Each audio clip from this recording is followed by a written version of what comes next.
Now, coming to today's topic, which is, I think, a very important topic and also forms the core of the Silver Talkies philosophy, is about wellness. And amongst us today is Bina Mirchandani, who's the Chief Faculty of Ritambhara Wellness Pvt Limited. She would be talking to us about Wellness 9, and which is an introduction to the 9 dimensions of wellness, a holistic approach to well-being that covers not only body and mind, but the spirit as well. So she would be talking to us about it, and she comes with a very rich experience, industry experience of over 40 years in brand and retail strategy, combined with 25 years of study in spiritual teachings in learning to live life to the fullest. So Bina would be able to bring you a unique perspective to the life issues of today. She's also serving on the board of School of Ancient Wisdom in Bangalore. So we are very happy to have Bina amongst us, and we thank our partners, NMT, and also thank the Ministry of Social Justice and Empowerment for supporting us for today's event. Bina, I'll hand it over to you in just a bit. Just to observe the rules for today, we would request everyone to kindly keep your audios on mute during the course of the interaction while Bina is speaking. You're most welcome to ask your queries. Please leave your questions or your messages in the chat box. And at the end of Bina's talk, I or Reshmi or somebody from Silver Talkies team would be taking up those questions for you on your behalf. And we'll make sure that those questions are addressed. The event today is about for an hour. So we will, try and stick to those time limits. So let's just hear Bina now, and you're welcome to keep your videos on. That's not an issue at all. But yeah, please request everyone to keep your audios off during the entire course of today's interaction. Thank you so much. Over to you, Bina. Thank you, Nidhi. Namaste and a very warm welcome to everyone. It's a pleasure to be with you on this webinar on wellness. It is the need of the hour, considering that we are now wrapped up in this new contagion called COVID-19, and we are all looking for a balance and a strong need to stay happy. I do hope we have a better understanding of our personal well-being and how to increase our wellness and happiness quotient after we are done. Thank you for inviting me here. A special thanks to Silver Talkies for arranging this program, and to Chitra in particular. I see a lot of sponsor names. May I take this opportunity to thank them too: the Nightingales Medical Trust and the Ministry of Social Justice and Empowerment, Government of India. A little about Ritambhara Wellness. We are a collective of like-minded individuals who believe that wellness is not just about the body, mind, and intellect. It has a lot to do with self-discovery and personal transformation too. And we like to spread this knowledge through individual and corporate programs, all virtual at this point in time. Our website is called wellness.com, and we are present on all social media platforms. So let's get on with today's program. I'll just share the screen.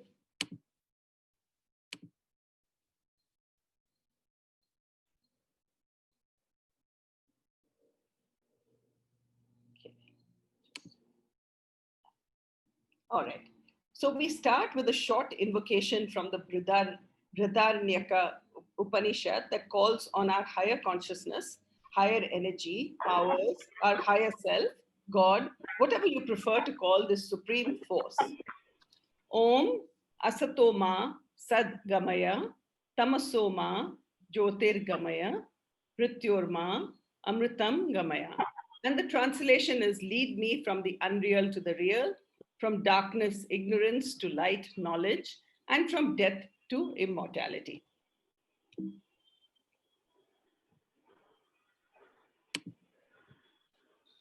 So today's program is called Wellness 9, and I'm sure you'd be wondering why it's called Wellness 9. So wellness, of course, you understand, but usually if you Google it, you will find 6 or 7 dimensions of wellness.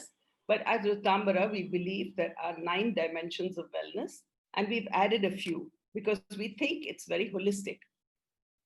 And so I will be explaining all of these dimensions to you in greater detail in this presentation. So let's start with the definition of health, wellness, and well-being. I'm sure there's a lot of confusion in these three terms. So let's clear that first. So what is health? Health is actually defined as the overall mental and physical state of a person. It's the absence of disease. And this could be anything, emotional, mental, physical, any absence of disease is called health. Wellness is the process through which we become aware of and make choices towards a more multidimensional and balanced existence. It's the state of living a healthy lifestyle. And finally, what is well-being? Well-being consists of two main components: how satisfied we are with life and how comfortable we are in our present situation. So, well-being is a holistic integration of physical, mental, spiritual well-being, where we need to fuel the body, engage the mind, and nurture the spirit. Although it always includes striving for health, it's more about living life fully and is a lifestyle or personalized approach to living life in a way that allows you to become the best kind of person that your potentials, circumstances, and fate will allow. So now that we are clear about these three terms, and well-being, as we understand, is a state. So let's go on to the dimensions of well-being. I'll be explaining each of these dimensions to you in much greater detail. One request for you is that while I'm actually going through these dimensions of well-being, can you mentally make a sort of a rating for yourself from 0 to 10 on each of these dimensions? It'll give you an idea of where you need to work on it or where you think you are sort of lacking. Okay, so here are the 9 dimensions of wellness. We start with transcendental well-being, and transcendental actually transcends all the other wellnesses that you see that surround it. So we'll talk about transcendental well-being as well. But let's go through the other 8 dimensions here. One is physical wellness, we all know about, emotional wellness, intellectual wellness, social wellness, occupational wellness, financial wellness, environmental wellness, and spiritual wellness. I'm sure a lot of us are really not aware that there are so many dimensions to wellness, and there is this, balance that we need to strive for. And we'll talk about that as well. So here is the transcendental wellness and well-being. Actually, it's a state, and it overrides all of the others. Now, the other 8, if you notice, they are all in a circle. It really looks like a tire of a car or anything that you imagine. Now, I want to ask you that if you have, say, a car with 8 of these dimensions in there, and in fact, actually one more, which is 9, which transcends all of these. If you had a car with 8 of these physical dimensions, would you be able to ride the car if one of these tires was flat? No, not possible, right? It has to be inflated a little bit. All right. So in manifested existence, there's a need for personal harmony in all of these 8 dimensions. And finally, transcending to the 9th dimension of well-being. So what we are saying is that we really need to have some air in each of these dimensions. And it's a personal harmony. It's your personal harmony. Because for somebody, maybe financial is a very big thing and it's very important to them, but it's not to somebody else. So, but you need money to survive, right? So that's what I meant when I said that you do need that little bit of air in every tire. So, but the importance is that when you strive for this personal balance, are you living life fully? That's what's important. And that's where your happiness is going to come from. So let's go on to transcendental well-being. I'll just talk a little bit about it because it is a dimension that we've added at Ritambhara. And it's the state of well-being when you journey from self to self. And this self that we talk about, the small self, is the ego, it's us. And the higher self is something that is within us, but we have to access it. We have to learn how to access it because that's where our true potential lies. And we have to fall into the rhythm of the cosmic pattern. So what happens is that we actually realize when we are in that transcendental state, we realize that everything is perfect as it should be. And it is. It's there for a reason. It's there for a purpose. It's meant for your evolution. It's meant for cosmic evolution. So it is right. So that is what is when we say transcendental well-being. That's the state you are in, where you think that everything's right with this world and there is no small self. There is no small ego. You're now firmly established in the higher self. We'll talk some more about transcendental well-being towards the end. I will end with that. But meanwhile, let's go to Maslow's need hierarchy. So if you notice, there's a lot of synergy between the dimensions of wellness and Maslow's need hierarchy. And we need to actually have all these dimensions of wellness at play as we go up. Typically Maslow says that once your physiological needs are satisfied, you're now looking for safety needs, then you're looking for love and belonging, then you're looking for esteem and self-actualization. And this one is a new one which I've taken because Maslow, right up to the end, and if you Google Maslow's need hierarchy, you will find that most of them stop at self-actualization. And the reason for that is that Maslow actually was in 1967, he had a heart attack and I think he was bedridden. And at that point, he started to think that there is something beyond this life. And that's when he got to think about the fact and introduced the term transcendence in his hierarchy. The word transcendence was always there, and it's been in our Vedas forever, for 5,000, 6,000 years. But he realized it then, and he added this dimension as well to his need hierarchy. So you see, as we go along, we need our dimensions of wellness to be complete. Otherwise, we can't even rise up this need ladder. So I hope that's clear. And let me tell you what he said about transcendence. So this is what he finally penned down about transcendence. He said, it refers to the very highest and most inclusive or holistic levels of human consciousness, behaving and relating as ends rather than means to oneself, to significant others, to human beings in general, to other species, to nature, and to the cosmos.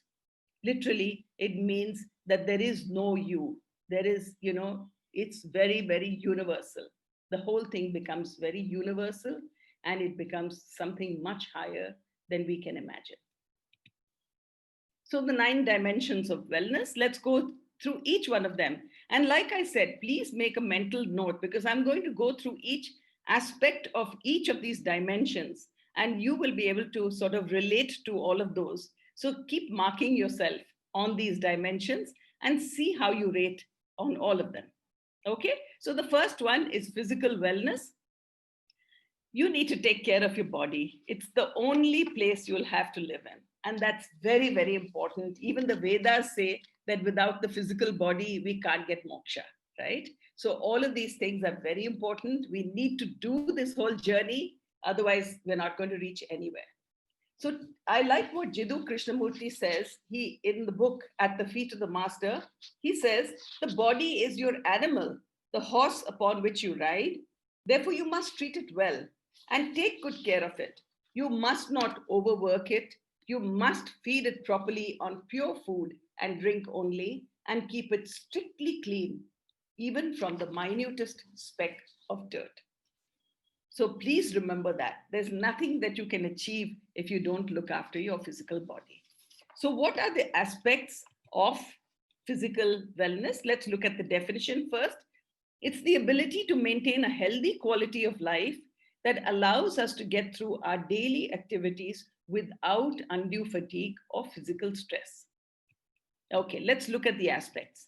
So first is nutrition, and there's plenty written about nutrition. I'm sure you can Google it, but please do Google something which says happy foods for eat.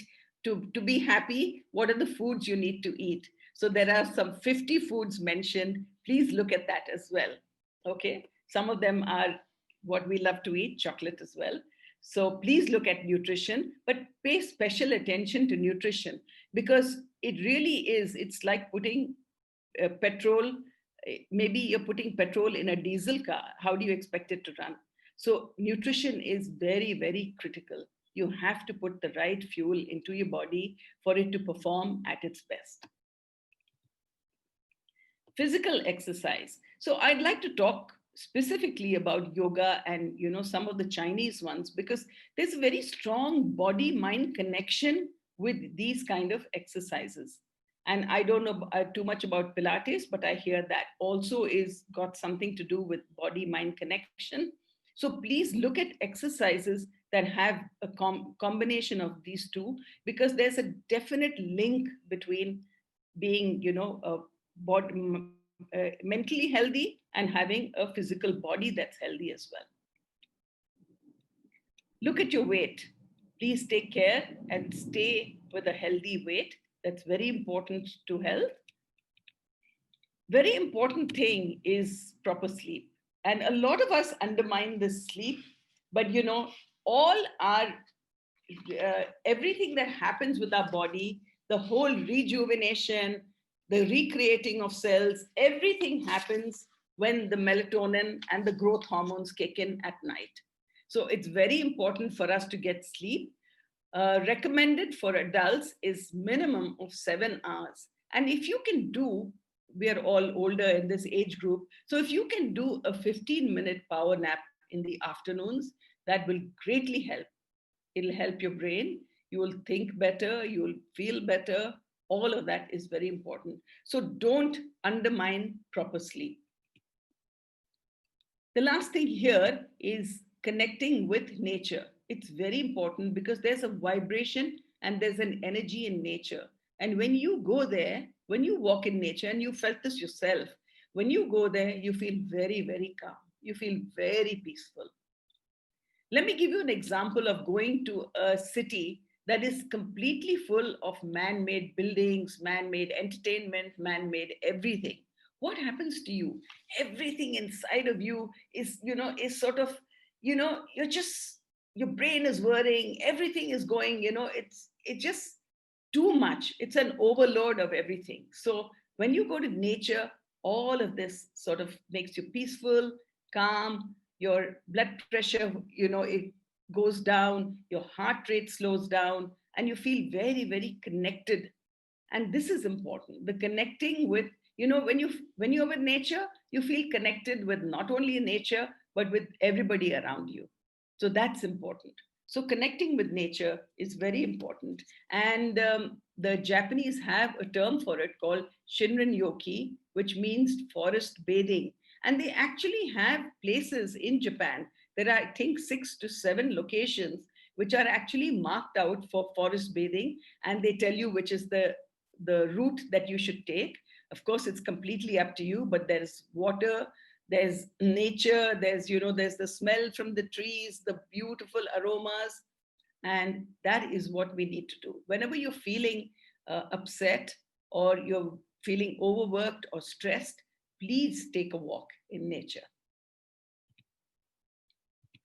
So the path to physical wellness: exercise 3 times a week, 20-30 minutes per session, get consistent and adequate sleep, eat a variety of healthy foods, take nature walks, but be aware, listen to your body. A lot of us ignore the body, and that's not good. And usually when you're younger, you ignore your body because your body can take it. But as you get older, you have to be a lot more sensitive to what your body is saying. You stay positive and you'll stay happy. We'll talk about that in emotional wellness again. So here's emotional wellness. I hope you've rated yourself on physical and taken a few cues from here as to how you can improve your physical wellness. Let's go on to emotional wellness. So emotional wellness is the ability to understand ourselves, to create satisfying relationships, and to cope with life's challenges. So what we can do when we are emotionally stable is we can share our feelings, all our emotions, whether they are anger, fear, love, joy, happiness. We can share it with others. We don't keep it within ourselves. Let's look at the aspects of emotional wellness, and they are very interesting ones. There's self-awareness. And I talked to you about self-awareness earlier, but self-awareness is very, very important. You have to be able to acknowledge your emotions and you have to be able to deal with them. If you're not aware, if you, for instance, become the anger itself, when you're angry, you will not even be aware that you are angry. All right. So please, if you're not aware, what are you going to work on? What are you going to improve? So self-awareness is very critical. The other thing that a lot of people talk about, Carol Dweck, and she does psychology in the States. Carol, and she's written many books as well. She talks about fixed mindset versus growth mindset. A lot of us, as we age, tend to become very fixed in what we can do and what we can't do. Okay, our skills are limited to what we think we can do, and there's a lot of thoughts in our head as to what we can't do. But please don't limit yourself. The only way is to have a growth mindset. You must be open to changing, open to understanding, learning, and improving. It's very important. So growth mindset is very, very different from having a fixed mindset. And please, that again goes back to self-awareness. Just question yourself and see whether you are a fixed mindset person or you are a growth mindset person. Growth mindset is very important. And the Chinese talk about the bamboo tree, and they say that when a wind blows, the trees that stand straight don't move an inch, but the bamboo will bend, it'll adjust to the wind, and then it'll come right back again. And what will happen to that fixed tree that's standing up straight? There's a good chance it may actually fall. So please remember that example and learn to have a growth mindset. Let's talk about self-talk. Self-talk is that ongoing internal conversation we have with ourselves, which influences how we feel and we behave. So even if, like for instance, if you're driving a car and then you actually say, should I go right here? Should I go left here? And that's self-talk. You're talking to yourself. Okay? It's different from thoughts because thoughts are haphazard, but self-talk is very directed to a particular situation or to you're always talking to yourself. Can I do this? No, I don't think I have the skills to do this. No, yes. No, you're constantly talking to yourself. That is what we call self-talk. And it's a huge part of what makes us who we are. It impacts how we feel about ourselves, how we feel about what we can achieve in life, how we are viewed by the world, and how we interact with others. And it impacts our self-esteem, self-confidence, and self-image. So please be aware of this self-talk. And by the way, may I tell you one really not very positive thing? It's that 80% of your self-talk is negative. So please be aware of that. Again, we go back to self-awareness. Please be aware of that and immediately take that negative thought out of your mind. And of course, positive thinking, you are actually the sum total of the 5 people, closest people that you spend time with. So if you have a lot of negative people around you, you are automatically going to become negative. But if you have a lot of positivity around you, and this is friends and family. So just look at the 5 or 6 people closest to you and see what kind of people they are. Try and stay away if you can. If you have friends that are negative, you can take them out of your lives. So please do that. Look at positive thinking and not negative. Don't surround yourself with negativity. So here's the path to emotional wellness. It's awareness of our thoughts and feelings, staying positive and avoiding negativity, seeking support, sensitivity to others and situations around us. It's very important to have this empathy. You have to be sensitive to people around you. And I would suggest daily meditation and deep breathing exercises, because at that point, when you're breathing, your thoughts are actually slowing down. And that gives you time to actually put your thoughts in order, or to, sort of calm down a little bit, make more rational decisions, and do all of that. Carry no emotional baggage, please. There is no space in our brains for any negativity from the past. There is no need for it. There's no need to carry it forward. And I'm going to talk about that some more. I wanted to introduce to you Sir David Hawkins. He's a philosopher, a spiritual teacher, psychiatrist, and he came up with this thing called the map of consciousness. So he talked about vibrational frequencies of emotions, and he actually tested it. And he found that the vibrational frequencies of emotions like love, joy, enlightenment, reason, all of these are very expanded and they are much higher. They have higher frequencies. And the ones that are below, which are pride, anger, desire, fear, grief, all of these are very contracted emotions and they bring you down. And do you know that in this thing we have in our world, most of the people, he said, live in under 200, which is the contracted consciousness.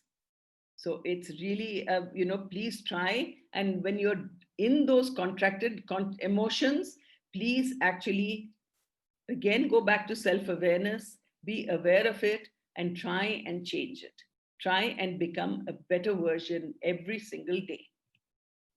How do you raise your vibrational frequency? First, of course, is the food. If you eat the wrong foods, you're not going to be able to think right. Okay.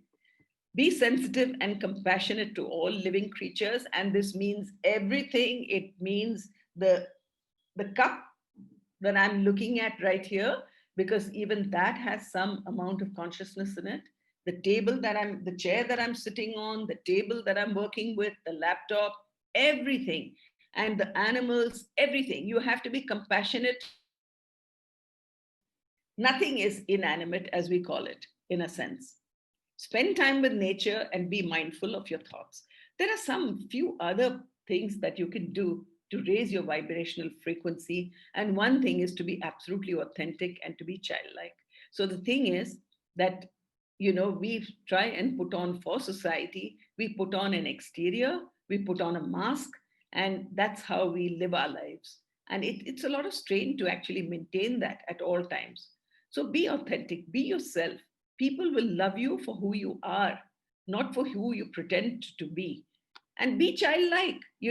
We are all 55 and above, but what the hell, if you feel like having an ice cream and licking it all over, you want to, jump around a little bit, you want to do anything with your grandchildren, please do it. There's no image of a typical grandma or a grandfather. So there is no such thing. Just be yourself at all times, and you will find it easier to live life and you'll be much happier. Learn to be grateful. I think at this point in our lives, a lot of us are extremely grateful for where we are, our situations, because we've gone through all of life. And now we are, at that stage where we are semi-retired or retired. And, many of us have a nest egg. So we are, we need to be grateful for whatever life has given us or whatever lessons we've learned in our lives. So gratitude is very important. May I suggest that you actually, when in your prayers every single day, please remember 3 things that you're grateful for in that particular day. Any 3 things. You may have had somebody smiled at you, you're grateful for that. Somebody, your granddaughter came and gave you a very tight hug, and that made you very happy, you're grateful for it. Somebody served you a hot cup of tea, you're grateful for it. So please just learn to be grateful for small things, for every single thing that happens to you. And important is to be forgiving and accepting. Now, we carry a lot of past baggage of people that we think have hurt us, and people, situations that have been bad for us. But the fact of the matter is that no situation have you come out of which hasn't taught you something. All right. So please don't take them out of your mind. Take the learning and go on. People that you are refusing to forgive have actually gone on their own path. Their way, they've gone on. But you are still holding that grudge and you are holding it on. And the negativity is with you, not with that person. So please learn to forgive. There's forgiveness for the person and for yourself. Even that person is in a learning mode. He's also evolving. So forgive him, let him go on his path and you go on yours. That way you're completely free to explore. But if you're bogged down with all this negativity, there's very little that you can do. And I said, love yourself, and you will. If you're grateful, if you're forgiving, you will automatically be loving yourself. So learn to love yourself, because a glass that is not full can't flow over. So you need to love yourself. And finally, become a better version of yourself every day and make the world a better place. So this is how we raise our vibrational frequency. I'm going to talk about intellectual wellness now. The definition is the ability to open our minds to new ideas and experiences, recognizing creative abilities, improving skills, and seeking challenges, and opening ourselves to lifelong learning. It doesn't mean that just because we are retired, that we should just stop learning, stop opening our minds out to new ideas, new thoughts, new skills. I mean, that's the whole purpose of life. That's the fun of life, to discover something new. So here, this is continual learning, irrespective of age, irrespective of whether it's at the workplace or, in your retired situation with your hobbies or whatever you want to do. Continual learning is a must. Then there is the power of the network. What you can do, and here is, I have to commend Silver Talkies, because that's part of your network, and they're constantly bringing to you interesting programs. You're learning something from them. So, from the speakers that they bring in. So that's great. So these are the things that you need to do. You need to be with friends that actually stimulate your creativity. Very important. And the other thing I wanted to talk to you about is decision making. So we have to, when you say somebody is well, intellectually well, he's able to make a decision. So he studies all the alternatives that are available to him, and then he makes a decision. But if the decision is not correct, he sticks by it, and he's willing to change and then go on to something else. He's responsible. Okay, he doesn't throw the blame onto somebody else, saying somebody else made him make the decision. So that is what's important when you are able to make decisions. And then finally, this is what we call uncluttered mind. So it's very important. Like I said, your brain at a point in time can only handle so much. So you can't clutter it with all kinds of, thoughts that are not relevant or negative thoughts. Please learn to clear that out. So stay open to new ideas, seek personal growth by learning new skills, use your creativity, declutter your mind, and search for learning opportunities and stimulating mental activities lifelong. Social wellness.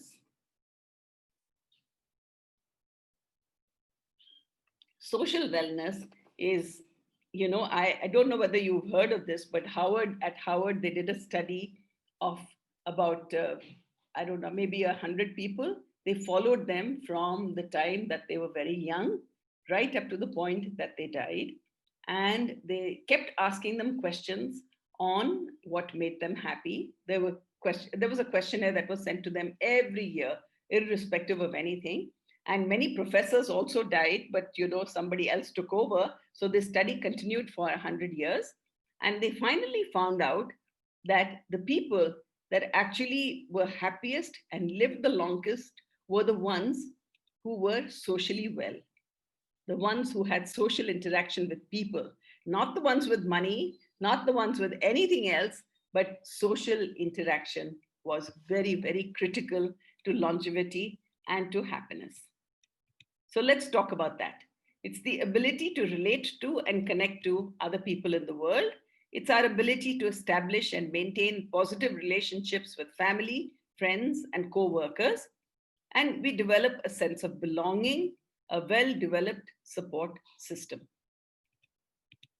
So what are the aspects of social wellness? Very important is positive communication. And a lot of us actually don't think about that too much. And we say anything negative to somebody, and then we expect that, that relationship is going to flourish. But we have actually completely rubbed them up the wrong way. And this is not the way to actually do it. There is Shelley Gable, another professor, who talks about active, constructive responding. All right. So if anybody tells you something nice that's happened to them, you have to respond equally, like you are involved in whatever they've achieved. That is the response that is called active constructive responding. So it's very important. Positive communication in your family, within your family, and your friends is very, very important. So, positive communication, and I told you about the story of social connections, so I'm not going to delve on that further. Important to have as many as you can, social connections, and it's important to have a meaningful relationships. Now, what are meaningful relationships? That is, they're healthy, there's caring, it's long lasting, and it's one that we cannot do without. Those are meaningful relationships. And meaningful relationships are important when you're authentic and you're absolutely true to yourself. So make commitments that you can stand by. A lot of people say, yes, I'll meet you at this time, but they won't show up. Or they'll commit to doing something for somebody, but they won't do it. This is not the way to social wellness or to even to your own personal growth. That is not the way to do it. So make commitments you can stand by, break the cycle of blame and criticism. Please don't blame anybody outside of yourself for your situation. You have created it yourself. In Hinduism, we say, Aham Brahmasmi, I am God, literally, I am that. And so whatever you've done is really in Hinduism is based on your own karma. So you can't blame anybody, you can't criticize anybody. Learn empathy. That's important. Put yourself into somebody else's shoes and see how they feel. And then you will be able to actually, talk about it to them in a much better way. Verbal, non-verbal appreciation. Even if you were to just tap somebody on the shoulder, I know you can't do it now, and that's a very, very sad thing. But if you can tap somebody on the shoulder when you appreciate something that they've done for you, or you want to show a loving gesture to somebody, these things matter so much. So please, the minute we are allowed to do it, please go back to hugging, touching. Please do all of that and learn to relate without expectation. So why don't we just do things for people without always expecting something in return? I've looked after my son for so many years. Why is he not looking after me in my old age? I think all of these things we need to think about. We need to understand that we make our own lives. And why is the sun not looking after you in your old age? Please question yourself. You must have done something to the relationship. So please just be very, very careful. You have to, and stop this expectation. What are you expecting? And what are we expecting at this age? We want, I don't understand. Really, I frankly don't understand why we need to expect something from somebody else. Why can't we just, without any expectation, do things for people? And that's a beautiful thing, because you will be happy and the other person will be happy. If the other person knows that you're expecting something in return, it's not going to make him happy. So if you want to make two people happy, then learn to relate without expectation and experience life with others. I told you that earlier. Share in everybody's pleasure, share in their happiness. That's important.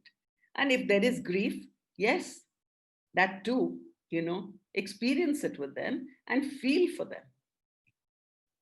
So J. Krishnamurti again, and he's one of my favorite philosophers, he says, relationship between human beings is based on the image-forming defensive mechanism. In our relationships, each of us builds an image about the other, and these two images have relationship, not the human beings themselves. So please stop having this mask that we wear. I'm going to do occupational wellness, but I know a lot of us are not actually in the workplace. But whatever you do, I'm going to stress on a few things here. Whatever you do, I want you to love what you do.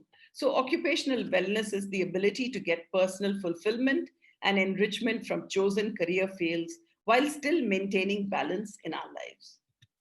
So what are the aspects of occupational wellness? This, of course, applies to people who are still working. A lot of us are still actually doing part-time work or whatever, but just find a balance with your life. How do you manage stress? That is your own personal stress level. So please learn to manage that. And a great thing for managing stress, like I said, was to walk in nature, to do some meditation, breathing exercises. And work relationships is very important. So even in spite of not being at work, but whoever you interact with, please make sure that you have a really nice relationship with them. This is important for us at our age, is that we do what we love to do and love what we do.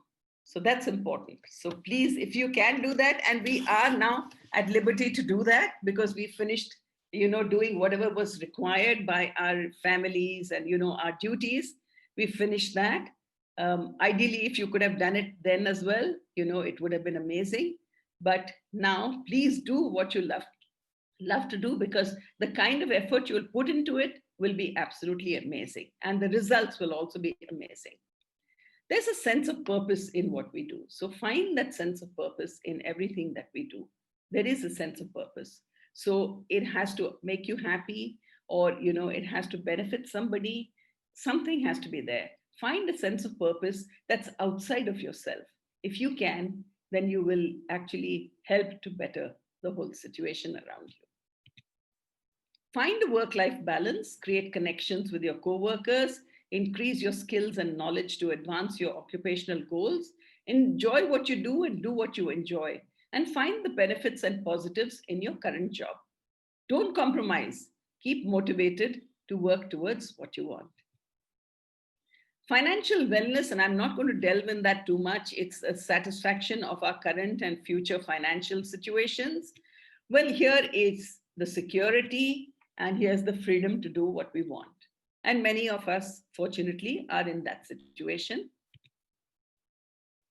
There's a short-term way to look at it, but I recommend to all youngsters that if you really don't know enough about finance, please find a good financial advisor, somebody that you really trust, not one of those who is out trying to make a fast buck. So look for one of those, and your money will then start working for you. Environmental wellness, and this is very important now in today's situation. It's the ability to recognize our own responsibility for what surrounds us.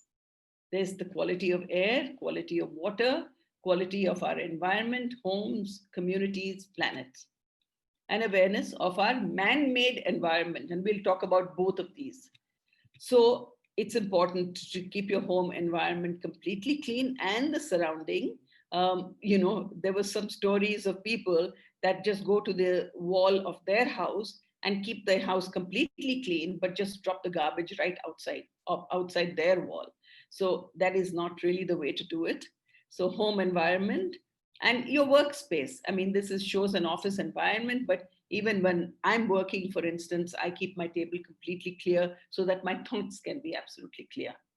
So look at keeping your spaces very, very clean and clutter-free. Clutter-free, I think that's the critical word. And of course, look at our planet. We have to do our bit. And if we do our bit, society is made up of each of us. That's what society is. It's not some entity that's outside there doing its own thing and you're doing your own thing. That's not true at all. We are society. So we have to do the little bits, and then everything will change. So ride your bike, walk, or take public transportation instead of driving, recycle and compost. Just a few thoughts. Remove clutter from home and office, and adopt sustainability as much as you can. Now look at our created world. Okay, this is our created world today. We have social media, we have screen time, and we have negativity in the form of news.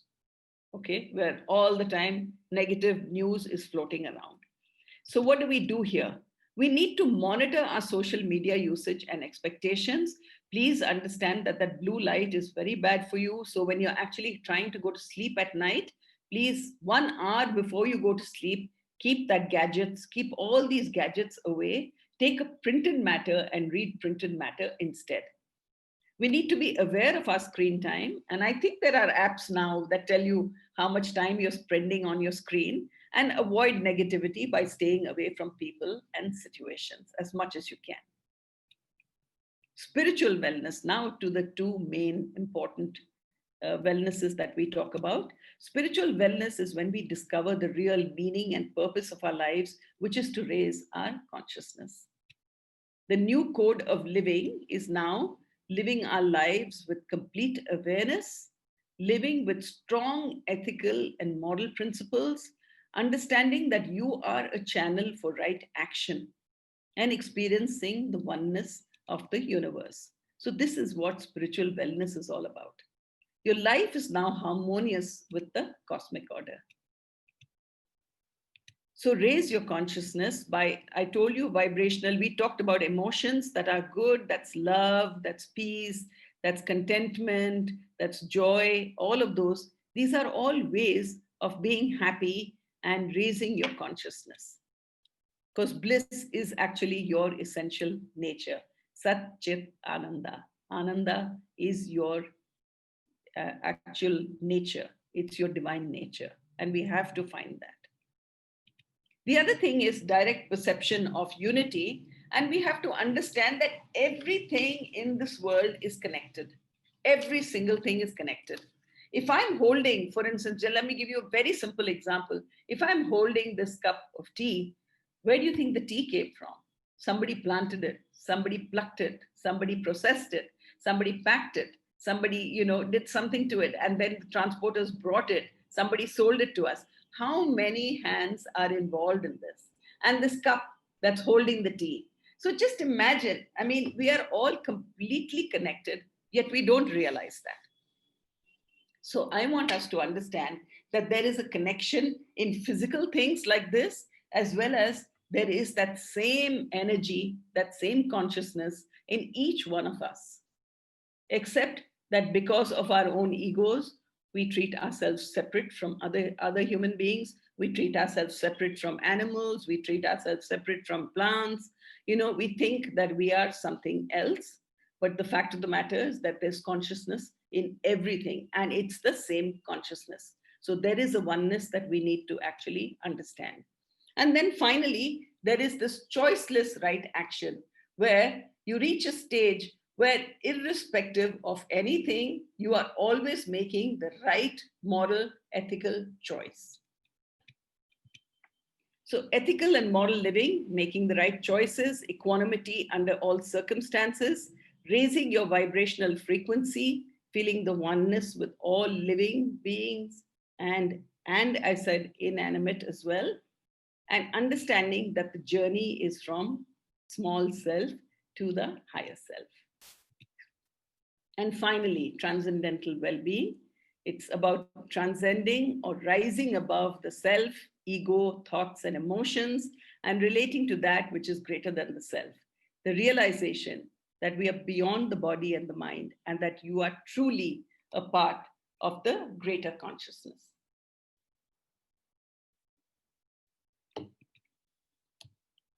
I'll skip this. Eckhart Tolle has something to say about this, but I think I'm running out of time. So what is the path to transcendental well-being? Centered in the self. There is no self, there's no other. Ramana Maharishi said this to somebody who said, okay, I have learned so much from you, but when I go back to America, one of his disciples said, when I go back to America, how do I treat everybody? So all that Ramana Maharishi said to him was, where is the other? Who is the other? And that's really how you have to treat people. You are now part of the universal consciousness. So let's look at finding our balance. Just a few thoughts at the end, and we'll be closing in a few minutes. So how do we achieve our personal balance? First is self-regulation, and self-regulation requires mental energy, and the brain is always looking for ways to conserve energy. So please, you have to break that, and you have to make that effort and that self-regulation. So if you decide to do a physical exercise, please just go ahead and do it. It actually takes, I think, 60 days to develop something that you will not be able to get rid of later. Okay? Habits are powerful, and 40% of our everyday behavior repeats in the form of habits, and they shape our very existence and ultimately our future. So what you need to do is you need to break these habits. You have to find a way to move away from them and cultivate new good habits. And of course, like I said, self-awareness. You change your habits and you change your life. And are you going to accept yourself or expect more from yourself? That's a question that you have to answer.